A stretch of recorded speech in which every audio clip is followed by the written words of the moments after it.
I lose I kind of lose the video a little bit as I migrate to my slides just so I can have them in front of you. But as I go along, I have a very relaxed presentation style. So feel free to ask any questions anytime. I'm sure if you have any questions along the way, you can put them in the chat and Chris can interrupt me as I go. But welcome everybody. Again, as Chris said, I'm Quinn Lewandowski. Um, my day job is I work for the University of Nebraska Public Policy Center as a research manager, where I primarily focus on suicide prevention, disaster preparedness and response, and other interesting and great public service work. In my other hat, I serve as the president of the Nebraska State Suicide Prevention Coalition currently, and then I also serve on several of the Lost Teen coalitions as well. Welcome everybody. Again, today we'll be kind of talking about carrying contacts and some of the power related to that. Colleen, especially, thank you for joining, because I know Metro does this very, very well. And I look forward to you chiming in later on and talking about Metro's experience with carrying contacts as well. So in moving forward, let's define the problem. So in 2022, suicide was the 10th leading cause of death for all ages in Nebraska, rising up one spot from its typical 11th spot, and the 11th leading cause of death for all ages in the United States. Also during that same time, the United States also saw rises in suicide deaths all across the board, and even reaching rates that we hadn't seen since World War II. In 2022 as well, just in Nebraska, suicide was the second leading cause of death for young Nebraskans age 15 to 44 years old, specifically impacting males quite heavily. In 2022, 304 Nebraskans died by suicide. And in 2023, and this data is provisional, it's not 100% confirmed yet, 275 Nebraskans died by suicide. So those, beyond just those numbers, every single one of those numbers is a family member, a friend, a brother or sister, grandparent, father, mother, cousin, friend, coworker, etc. So a lot of you involved in Lost Teens know like how significant each one of those lost by suicides. It's so in moving forward, what if I told you that there was a simple intervention that has been shown to help prevent deaths by suicide? Now, this intervention also reduces hospitalizations, suicide ideation, and suicide attempts. Sounds pretty darn good. And then what if I also back that up in telling you that this practice, this very simple practice, has been backed by clinical trials and studies in multiple countries, areas, etc. Sounds even better. And that nearly anyone could achieve this with some training, lots of great organization, a set of guiding principles. And the basic supplies are a pen, some paper or card, a stamp, or maybe even just your phone. So that, my friends, kind of leads us into the power of carrying contacts. as we kind of get into carrying contacts, let's kind of break out one of these machines that I hope most of you recognize and rewind a little bit. So this story really begins with an individual, and this individual was Jerome Motto. So Jerome Motto was a man, and much like other young men um, in the early 40s, he was drafted into being a soldier in World War II. He was a son of Jewish immigrants, had dreams of possibly being a concert pianist, had some dabbling of interest in getting into psychology. Um, but he was in World War II. And at the time of being in World War II, he was in charge of the safety of about 39 men in his convoy. And during that time, throughout navigating the front lines, he had a pen pal named Marilyn Ryan. And Marilyn Ryan was this lovely woman that he had met in Arkansas while they were stationed there. And they had kind of went on some double dates with some other friends that were dating. And, Marilyn wrote to Jerome or Jerry consistently. And most of the time, it wasn't anything special in the letters. Oftentimes, Marilyn would write about her day, what she did, this and that, and just constantly kind of checking in on him. And with Jerry's involvement in the war, obviously, sometimes he felt like replying or had the time, and sometimes that he didn't. But really struck our future Dr. Motto was, despite kind of those letters, seemingly ordinary content, her consistent expression and interest in his well-being, without any demands of him writing back or anything, had a really profound impact on him. I'll talk a little bit about what caring contacts are. Obviously, you've kind of seen the power of them on kind of the health and behavioral healthcare side. But I think there's a power to caring contacts that's also applicable to postvention. And I think Colleen and others might agree. So kind of getting into what are caring contacts. Caring contacts, as they've been studied and kind of described just there, is a suicide prevention approach that involves sending brief, non-demanding expressions of care and concern over specified intervals over a year or more. Dr. Motto typically sent I believe about 8 in the first year, and then gradually waned it down until it ended at 5 years. But again, I think what's also missing from the part of the story, Dr. Motto found that specific woman's letters useful because it was just general care and concern. Dr. Motto also received letters from friends and family and others, but sometimes he would receive news of his dad's ill health and other things of that nature. More of anything, it was just general care and concern, just for his well-being on the front lines. That really made a difference for him.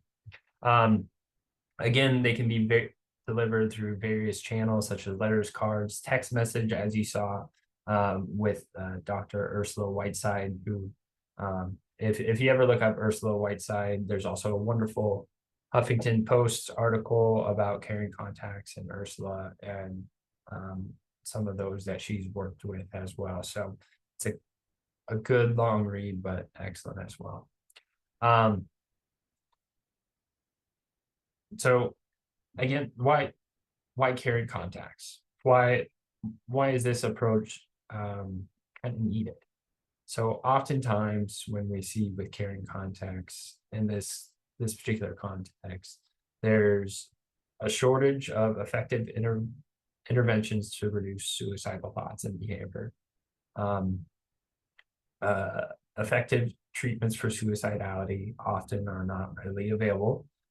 Nebraska is not alone in having a provider shortage, especially rurally. Um, and the other kind of catch is people do not often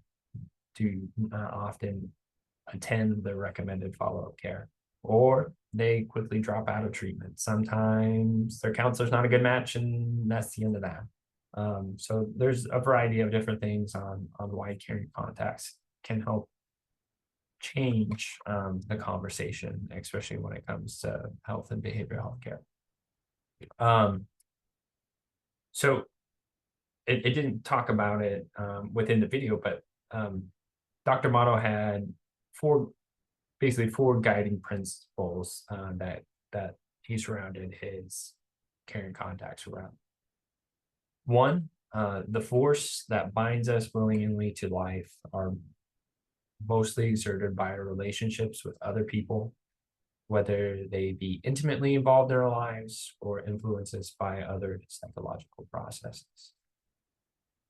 Two, a suicidal person can be encouraged to retain an interest in continuing living by regular and long-term contact with another person who expresses caring and concern about the former's well-being.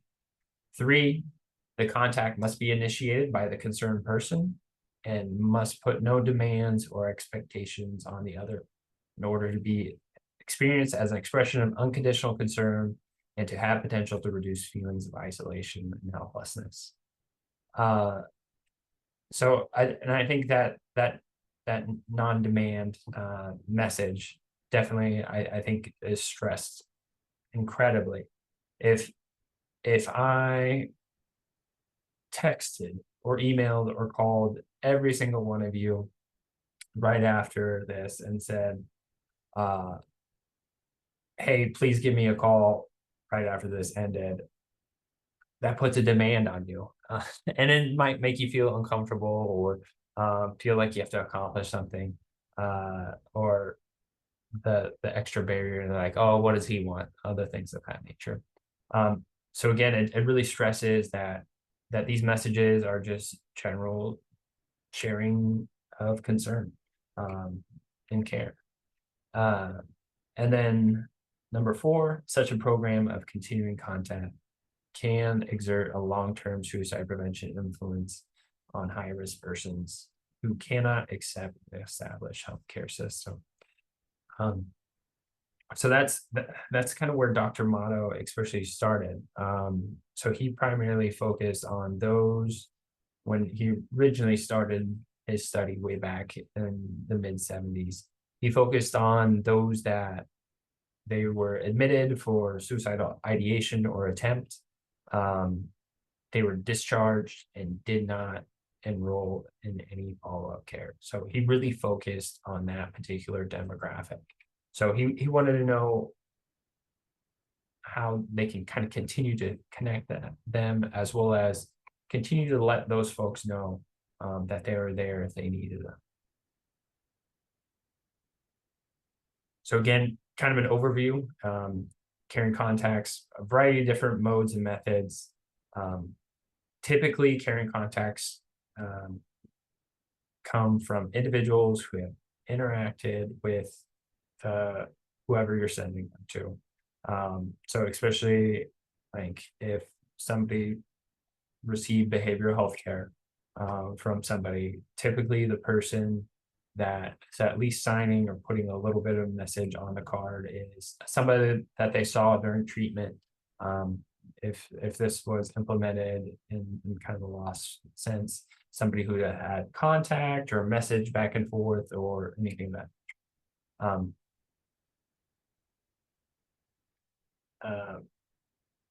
The standard schedule, as you can kind of see there, they followed up pretty significantly. So 8 different times. So they started off really strong in those first few months and then gradually moved it out.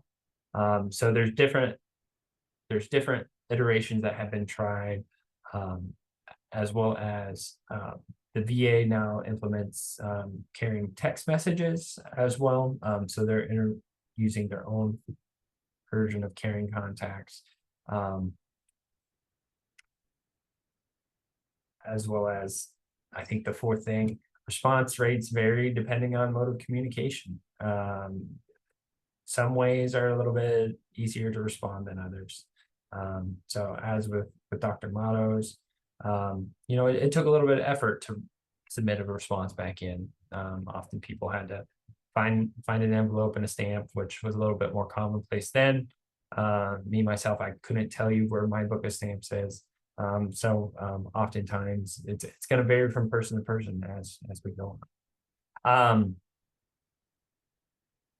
When it came to Dr. Motto's original publication, as you kind of saw with the video, there was a long time where Dr. Motto wasn't going out and preaching this.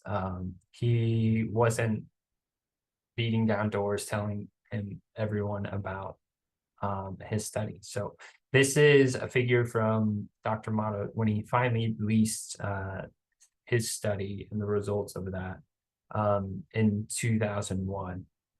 So these were some of the figures. So as you can kind of see, as I mentioned previously, it has the definition there of who was selected for what. And the treatment group, those were those that after their intake, they received continual treatment, or they attended their therapy or whatever was prescribed to them. And then you can kind of see with this white box was the people that did not elected not to receive treatment, and then kind of went about without any contact from Dr. Motto's group. And then right here is the contact group right there. So the black square right there, kind of as we kind of see, especially over the first few years, it did have a protecting effect. That particular, and we see this a lot in duplicate studies, is that oftentimes we see a decrease in suicide ideation, decrease in suicide attempts. Another interesting part of this study is that, after the caring contacts ceased after 5 years, Dr. Motto kept on check back in on the same groups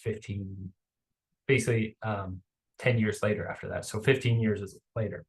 And he found that the group that formerly had the contact and then fell out actually that line began to creep up, and they had the same rates as those that didn't receive contact. So after those ceased, that loss of connection or whatever, as we all know, suicide is a very complex issue. But yeah, the caring contacts had a profound effect, protecting effect. So since then, caring contacts has been recognized by the CDC, the VA, and the Department of Defense. It plays a key role in what is called the Zero Suicide Framework. The Zero Suicide Framework is a health and behavioral healthcare model that prioritizes safer suicide care. In Nebraska, it is being implemented in certain provider networks, and it is a tremendous step up in prioritizing safer suicide care. Caring contacts is a recommended practice by Zero Suicide, and they believe it. It's that especially connection to those as they've moved out of service and other things of that nature, to let them know that they're still there. They're still willing to help if they have an issue. So going on.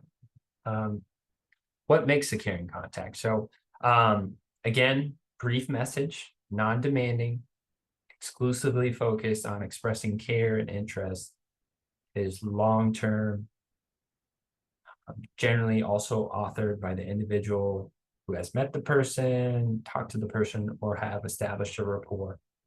And that's especially noting that there's limited research on whether caring contacts work if the author has never met or spoken or texted or anything with the recipient. we'll soon have a little bit more information on this. This is especially being studied within the VA and some of those other mass networks that are implementing caring contacts.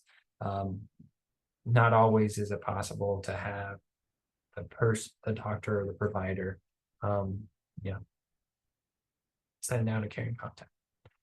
So that's a limitation there.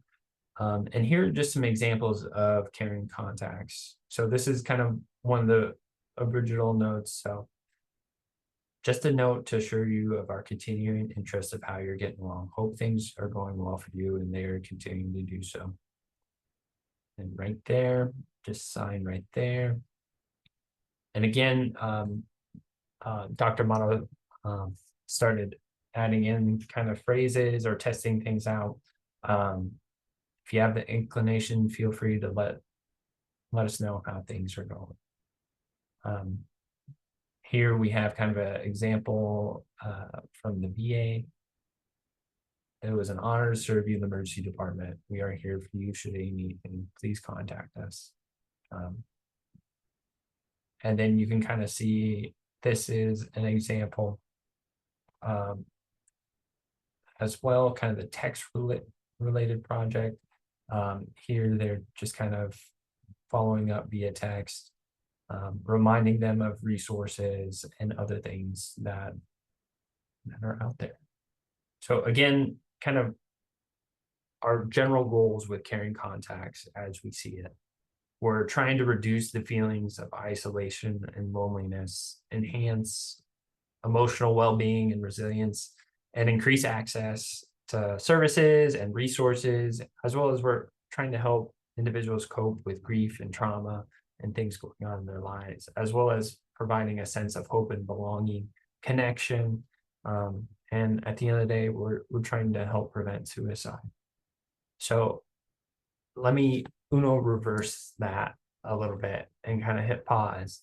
And when we think about our mission as lost teams and other things of that nature, this is taken from the National Lost site. And if you read that little purple box there, the installation of hope, when activated by first responder officials such as a coroner, medical examiner's office, or law enforcement, trained volunteers immediately provide resources, understanding, and support the newly bereaved. And then meeting a fellow loss survivor functioning at this level, plant seeds of hope. So when you look at that general mission of a lost team, can we see kind of how the goals of caring contacts relate to this? Yeah, it's right there. We're trying to let folks that have lost somebody that they love, that they're not alone, that we're here for them, that that even though their lives have changed forever, that things there's a way, and that there are people that understand their feeling, as well as there's services and support out there. There's things to help us process what has just happened. And we're also expressing that we want them to be emotionally well as they can be, as well as at the end of the day, we want to prevent suicide as well. We know that there's statistically an increased risk for us as loss survivors. So we're also trying to wrap support around those folks, as well as provide a connection. So reversing back, we can definitely see how this can look like for a lost team. And Colleen, you can share a little bit about what you traditionally write in kind of your caring contacts, but and just kind of thinking of what could this look like as a caring contact from a lost team. And here's a couple different drafts of what I came up with. So, hey, blank, thinking of you and sending you a gentle reminder to be kind to yourself during this difficult time. You're doing the best you can, and your strength is inspiring. Reach out whenever you need some extra support or a listening ear. Very simple, brief, no demand, and you're letting the person know that you're there. Here's another one. Dear Blank, you might remember I sent you some resources a few weeks ago. I wanted to reach out and say hi and let you know I've been thinking of you. I hope you're doing well as you can be during this time. If you ever feel like connecting, I'm here and we'll be happy to hear from you whenever you're ready. And then like a phone number or a name there. So very simple, non-demanding, as well as it would be potentially letting other loss survivors know that we've had in contact with that we're there. Us as loss teams are there to help support. We're encouraging them, especially if need be, to seek out services, get involved with grief counseling and other things of support, and giving them that sense of community connection. I think that's really powerful as loss survivors. It's we're finding connections with other fellow loss survivors, and we're able to kind of further process our own grief and pain as well. So again, kind of jumping back into ethical considerations. Number one, we have to respect confidentiality and privacy. That's huge, as well as before we're sending out some of these caring contacts, we're generally obtaining consent before initiating contact. Just whether that be letting who we're in contact know with that we'll be sending some follow-ups, just as long as they're okay with receiving those, and we have their permission. That's especially great. Again, we're prioritizing safety and well-being, as well as we're referring anybody that needs help to professional help when needed. And then finally, and just as important, we're avoiding making assumptions or judgments. So really big there. So kind of in conclusion there, caring contacts play a possible role and can play a possible role in suicide postvention, especially by offering the support, reminding folks of resources, as well as hope and connection to individuals affected by suicide. And then as well, not only hopefully as we continue to implement caring contacts in our behavioral health systems and healthcare systems and beyond, even within our daily lives, we can help continue to create a supportive network that really fosters hope and healing, and the general resilience. It gives us a community, a sense of community, and offers connection in what can sometimes be seen by folks as a connectionless and isolating world. So yeah, as far as just some of the other, I'll run through these other slides real quickly, and these are great reminders for you all. There is a Nebraska Lost team site, nebraskalost.org. I serve as the admin and always willing to collaborate or post events. In fact, the next slide features a map that I updated yesterday that is now inaccurate. I serve as admin, always happy and willing to collaborate, to post events, fundraisers, etc. Just let me know. We spent a lot of time, especially carefully crafting that. And I want you guys know that it is there. It can be useful for you, etc. So here's the outdated map. So I won't spend too much time on that. Some of you may recognize these as well. Myself and Dr. Bila developed these kind of trifold cards way back in the day. I still have them. If you need any of them, I'll send them to you.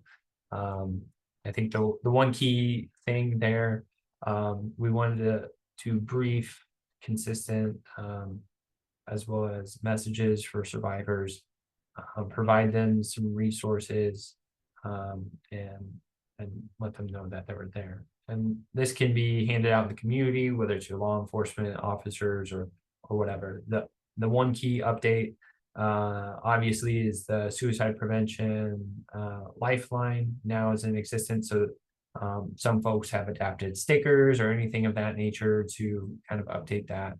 But that number still works, it's still active and will always be active. But it's important that we continue to spread the word on 988.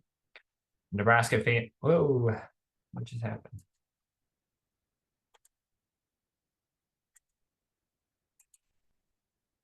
I don't know where my presentation went. Can you guys see it?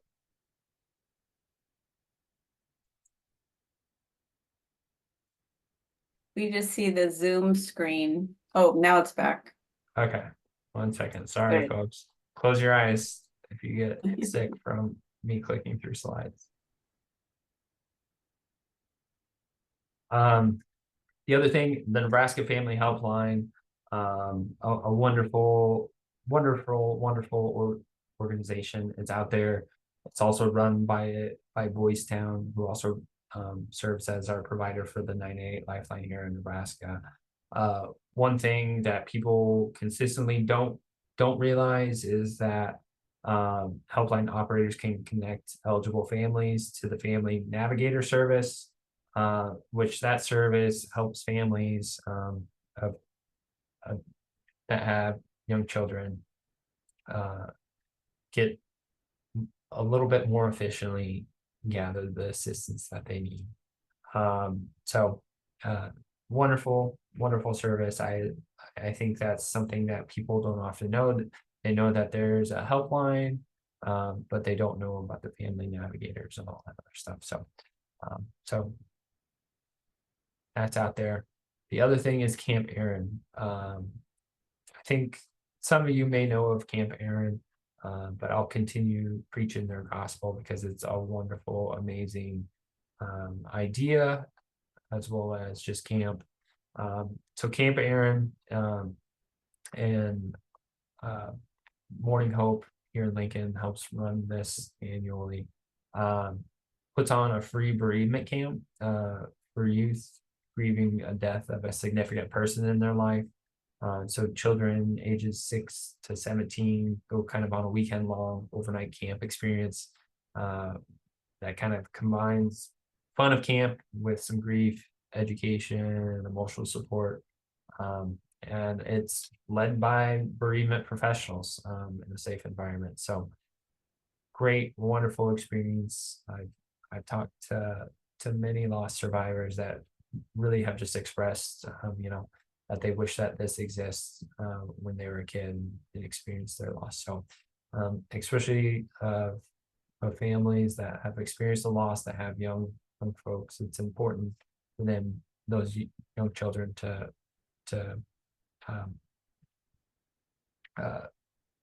deal with their grief in a healthy and safe way.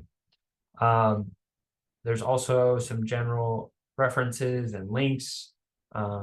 And if you're interested in other things that I find specifically useful, the University of Washington's Caring Contacts training is amazing. Also, the benefit of being with a university, I can get journal articles about implementation, as well as recommendations for implementation quite easily.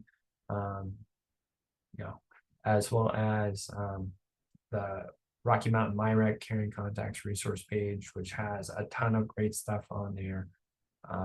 And then again, just mentioning the suicide survivor specific support cards. If you're interested in those, that's the QR code right there. And then there's me. So if you don't have my email, if you receive the reminder email from Chris, you can probably find it on there, or you can scan that QR code and get in contact with me. I'll also put it in the chat here in a second, so if you miss it, that's completely fine. And then And then the very final one, if you wanted to read more of the kiss off letter, oh, it's right there. So, but it's just a testament of just the consistent follow up and that it was making a difference. All right. Kind of breaking it down there. And let me take a drink real quick, but Thank you, Quinn. That was wonderful. Again, there is a comment from Colleen. Is it okay if I read it, Colleen? Okay. I was just looking for what we say in the 3-month card we send out and did not find it in my quick search. I think because you had asked her to show something, huh? But noting but nothing earth shattering, just that we care and contact numbers. Anything you want to add to that, Colleen?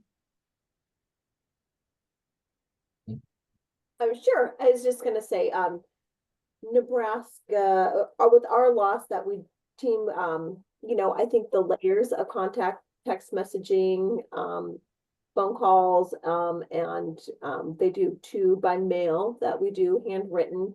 I was gonna say, and we do for about a year, and that's about it. And then we kind of move on to the new cycle of folks in that, but it's nothing earth shattering, just that, gosh, we're, 3 months, it seems it's nothing big. It's 2 little sentences and just contact information with us, your support groups, we're here for you. And it's just, but then there's some people, I think we probably send about 75 out a year, and there's probably about maybe about 5 or 6 through the years that they will text me often, in that, of different things. And we also send out a card, before AFSP has their Survivor Day, with that. And then we also tell them, hey, we're having our call-a-thon in December. We're going to call you again. So those are kind of our touch points that we have. But our note has nothing amazing in it. yeah, and that's exactly what a caring contact is. Like, it's just letting folks know that you're there, that you care, and that's it. I think that's wonderful. All the random unexpected messages that you can think of that you receive in your life, usually the unexpected and just general compliments are generally the most impactful. It's wild, but that's just kind of how our mind works sometimes. So Ms. Ronnie, you're unmuted. Would you like to say something? Yes, I have a question. I am wondering, is it possible for me to just keep the link for this presentation, and would it be appropriate to offer it to an organization like Stephen Ministry, which it's Christian. It's a ministry of one-to-one support with someone who's going through kind of a crisis in their life, or just has some real needs, and you walk alongside the people. Just, they have this big issue, but they want you to meet in person. Yeah. And I guess I would like to be able to share this at a training session here, because I've also read, like in the Wall Street Journal, that some studies have shown that like the therapy that's offered online, that can be just as effective as meeting in person with a therapist. And if it would be appropriate to show your presentation, Mr. Lewandowski, how would I go about obtaining permission to do that? yeah, I think Chris will have the link after this. The one thing I did do is sharing that YouTube link, and I don't have any. I think the key thing is there, I don't own that. That is all the Today Show or whoever put that on. Please Okay. don't come after me legally if they see this later on. But that's kind of the unique story that I believe that they released. You can find that YouTube link pretty easily. But yeah, and I can also see if I can dig up some useful links. There,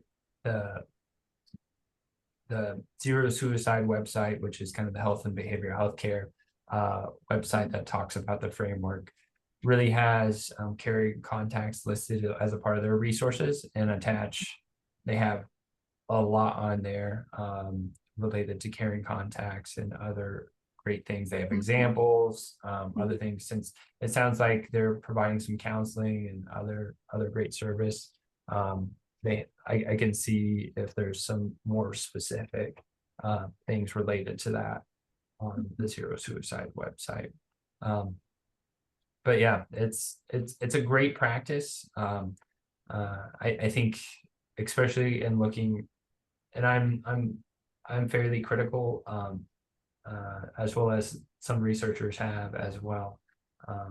It's a pretty darn simple and an effective things. I think for some studies and some meta-analysis, they haven't seen a significant reduction in suicide rate over time, but they have proven decrease in suicidal ideation as well as suicide attempts, which I think I'd take that every single day if we can do things to reduce those in a way.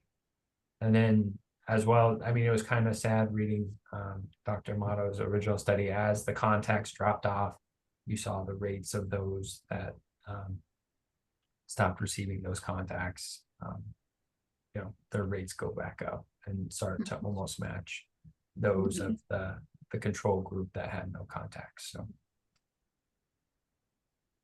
But- Can I like- catch Ms. Ronnie before she unmutes? Can you put your email in the chat box? Okay, let's see if I can figure out how to do that. Or if Colleen knows you well, maybe she could do that.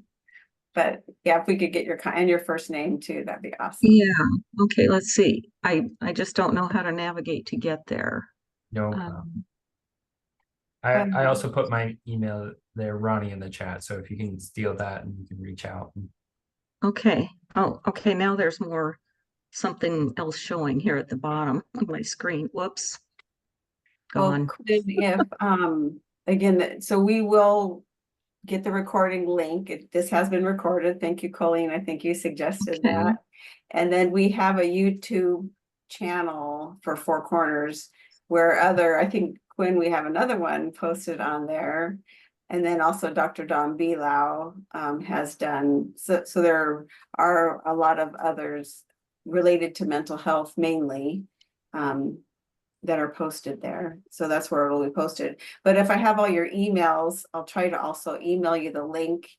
Your slides will be on there, and maybe Quinn, you and I can try and find that link to the YouTube video that you showed about Kevin Hines, and then they can just be getting it from Yeah. YouTube. Okay. Yeah. You can just edit out that portion and just link that in there. So yeah. Can we see if there are any questions or comments from the group real quick? Yeah, go ahead. So please jump in and what you think, maybe how this might be beneficial with your loss team if you aren't already doing it. Or I just see lots of potential with people anywhere, everywhere for connecting, helping people feel more connected. Think Any of other anything. ideas? Yeah. At the end of the day, again, even if it's just your own personal life, it's always great to reach out. Hey, Benjamin, were you going to say something? I saw you unmuted. Nothing insightful as usual, but just saw a lot of connection between Dr. Motto's efforts and what we do as a loss team. So not a professor or anything, so don't understand the control group and how some of that experiment worked, but I certainly am not trying to be argumentative, agree with the conclusions of the study, and just very proud to be part of the loss organization. So thanks for speaking to us today. Thanks, Benjamin. Chris, I just want to ask, I just tried to type in my email address. It looks like it's going to Carrie Gottschalk. And can you see it? Can you view it? Yeah, well, after this is over, you stay on after Okay. others and we will get that figured out. Okay, you're so kind. It's been a while since I've used Zoom. No problem. All Hey, righty, Benjamin, thank you for your comment. and wonderful presentation. Thank you. Good. Thank you, everyone. Stay on if you want to keep chatting. Quinn can maybe stay on for a few moments more. Okay. Hi, Barb. You take care, Barb.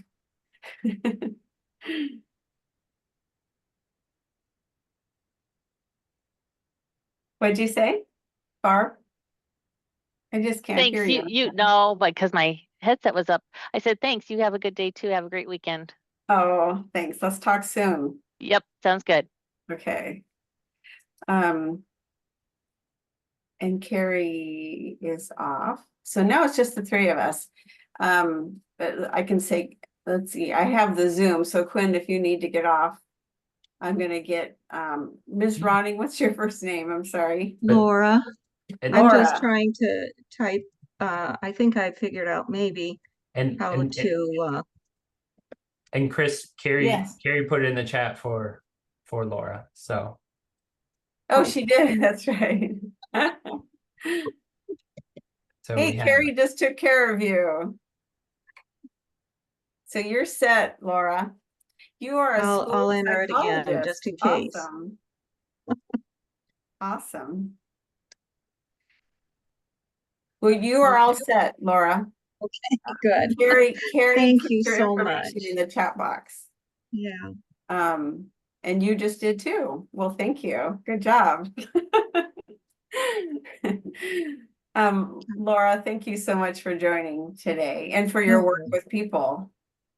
Oh, well, I don't know if you would know much about school psychologists. The main job is evaluating students to see if they meet verification criteria for special ed. But Mm, some of us do have a clinical counseling practicum experience. And some of us, if we feel confident and even though we're not licensed mental health therapists, we can do some small group counseling, as I did when I was working with girls who, quote, were at risk of suicide. All the mm, girls at North High that were in this group had attempted suicide. So it's just really a huge thing. And I'm so grateful for this organization and for the progress that I see is being made across the state of Nebraska among agencies and I'm just very, very, very grateful. So mm. Well, you probably know Quinn, don't you? I have not met, no, we but haven't. I'm wondering if Quinn knows Dr. Dave Myers, who is Mm. a suicidologist. That name is that Of title course. is kind of an uncomfortable title for me. But Yeah, I'll actually see him in like 28 minutes. okay, We're well, good. meeting here shortly. So Yeah, yeah. And we got Quinn to is know him. also the chair of the State Suicide Prevention Coalition. He does a lot with lost teams. He's also been with UNL Public Policy Center. Uh-huh. So he's You're a talking about Quinn now, not Dave correct. Myers. Yeah, Yes. correct. Well, Yeah. I'm just really grateful, Quinn. So, yeah. Thank you, Laura. That means a lot. I appreciate Yeah. all of that you did and continue to do. So that's awesome. Well, thank Yeah. you. Nice to meet you, Laura. Please stay Thank you connected. again. And I think I'm leaving the meeting. Okay. And I feel very honored that I'm being considered to be a member of a lost team. So, Yes. all righty. Yeah. Wish you all the take care. best. Have a Thank great you. weekend. Bye-bye. Bye-bye. Well, awesome, Quinn. That is such a powerful presentation. It's always kind of funny too, Chris, like when I'm running, for some reason, like when I was running the presentation, like I lose everybody's video. And so it's just completely, or just how it was, like, because I had to migrate the windows because I wanted the preview window up here and be looking at everybody. And then I have the presentation sharing on my other screen on the other side. So I was completely presenting blind, which is always different. Shoot. Well, it wasn't noticed. Well, thank you so much again. And we'll get that link posted and then put it on our YouTube channels too. So thank you so much that we can do that. No problem. No problem. Well, thanks for having me. I think my voice is tired now. It's starting to get Yeah. a little itchy. But yeah, Yeah. we'll Well, get take back care, to speed one of Quinn. these days. Yes. Take care. Get some rest. Take care. Bye-bye. All right, bye-bye.